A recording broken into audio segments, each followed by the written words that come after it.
Tanzania president poised to retain power as rival barred from election.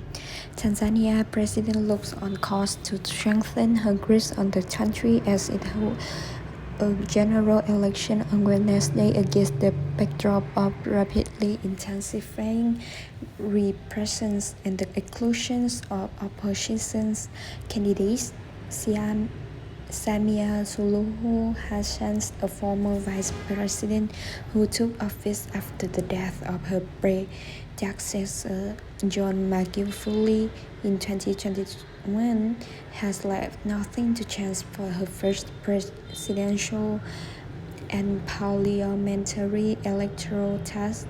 Candidates from two main opposition parties in the East African country have been disqualified. Opposition gatherings have been banned, and government critics have been accused or addressed. Analysts say they expect voter apathy, possible unrest over the safety of opposition's voice, and the further entrenchment of Hassan in the ruling CCM party.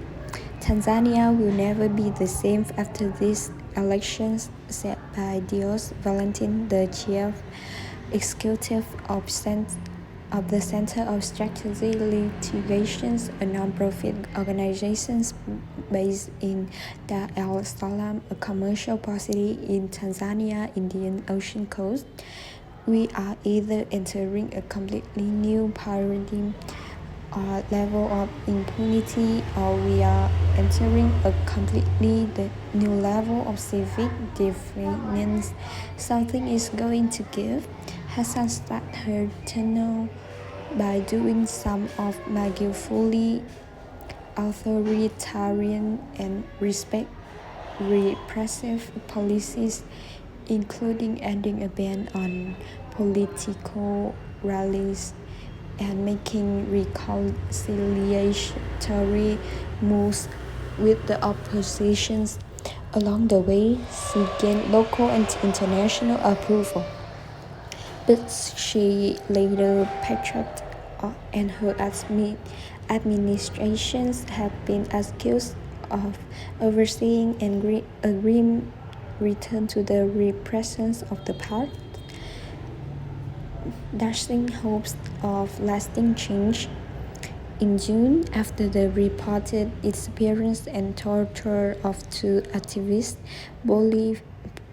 Boniface Mwangi of Kenya and Agatha Atuhaire of Uganda, UN experts called on the Tanzanian government to immediately stop the enforced disappearance of political opponents, human rights defenders, and journalists. The UN experts say more than 200 cases of enforced disappearance has been recorded in Tanzania since 2019. A wave of abductions in the lead-up to this election has increased public anger against Hassan.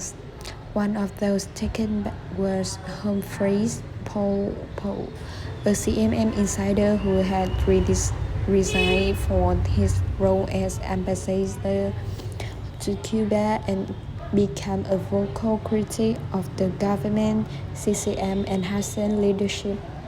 His family said he was adopted by unknown individual early this morning. In June, Tanzania police dismissed claims of increasing abductions and disappearances, claiming some were staged. Hassan has in the past ordered an investigation into abductions, reported the findings have not been made public.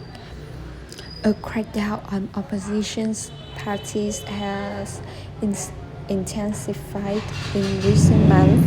In April, Tundu Lissu, the vice chair of the leading opposition party, Chadema, was arrested and charged with treason and cybercrime offense. His party, which held led calls for a boycott of the elections unless electoral system is reformed, was later disqualified from participating. Last month, Luhagampina, the leader of ACT, was the lender. Another opposition party was also disqualified, meaning Hassan will contest only lesser known candidates from minor parties.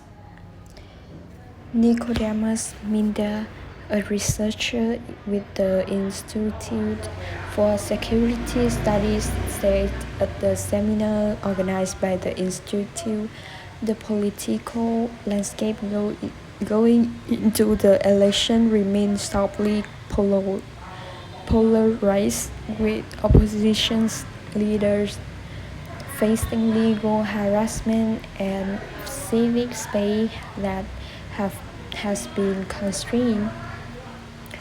He said the absence of Chadema and ACT was a lender from the ballot have made this election arguably the least competitive since the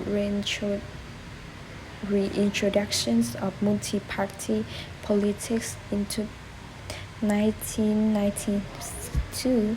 CCM and its predecessor TAMU have ruled the country since independence in 1961, making it one of the longest ruling political forces in Africa. Hassan administration has pointed to pledges for Tanzania's economic growth and low inflation under her watch. She is campaigning on promise to focus on strengthening healthcare and education and provide economic empowerment to unafflicted lives and foster inclusive growth. In our current and forthcoming manifestos, we are focusing on the people, Hassan said at the campaign rally in the Eastern District of Temeke last week. Our goal is to make sure that every Tanzanian has a chance to participate meaningfully in the nation's economic growth. Among those being allowed to run against CCM is Salum Walimu, a running mate of Lissu during the 2000 presidential election. He is running for the Choma party, which is made up of many Chadema defectors. Walimu's campaign promise include reform to government system, including delivering a new constitution.